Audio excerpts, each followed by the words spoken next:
Bien, la musique, je vous le disais, France Roche est actuellement au Palais des Congrès, je la vois, on va donc retrouver Starmania, France Roche.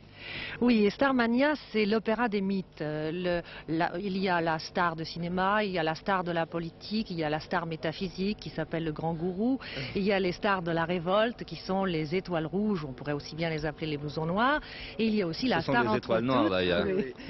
Et puis il y a la star entre toutes qui est la télévision. Alors Michel Berger, pourquoi depuis 3 ans travaillez-vous à Starmania et qu'est-ce qui vous a donné cette idée?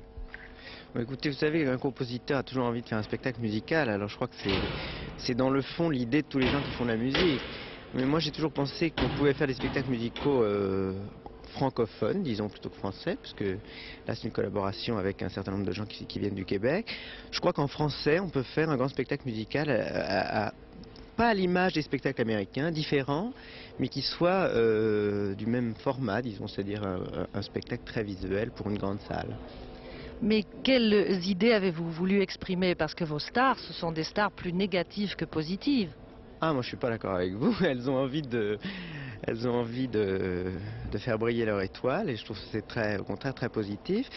Mais les idées, vous savez, c'est certainement pas un spectacle à idées parce qu'on a voulu surtout faire un spectacle où les gens voient les choses pendant 2 heures et s'amusent bien. Mais je crois que ce qu'on a voulu un petit peu exprimer, c'est l'époque dans laquelle on vit, dans laquelle on va vivre, et c'est un sujet fantastique pour un opéra rock. C'est idéal.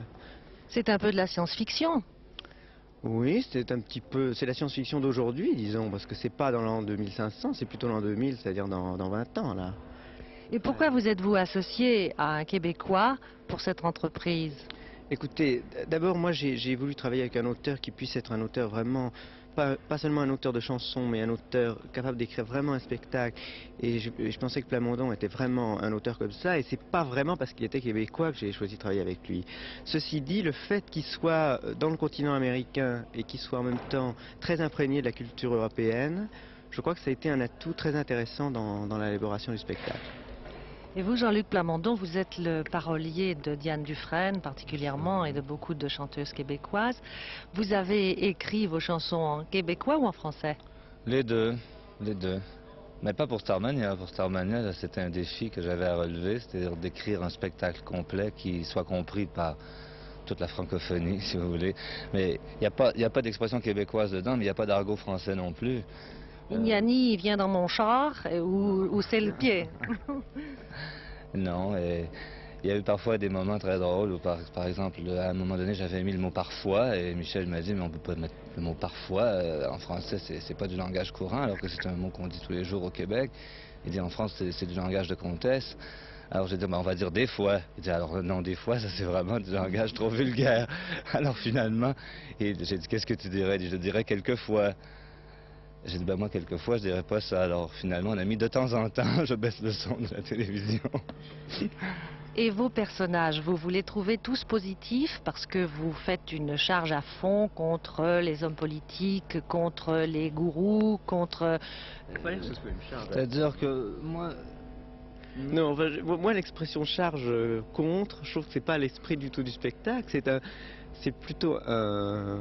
Enfin, je veux dire, si on est contre tellement tout le monde que ça devient autre chose. Et vous êtes pourquoi alors? Écoutez, moi, je suis ni pour ni contre, moi je dépeins un monde dans lequel je vis. Je porte pas de jugement.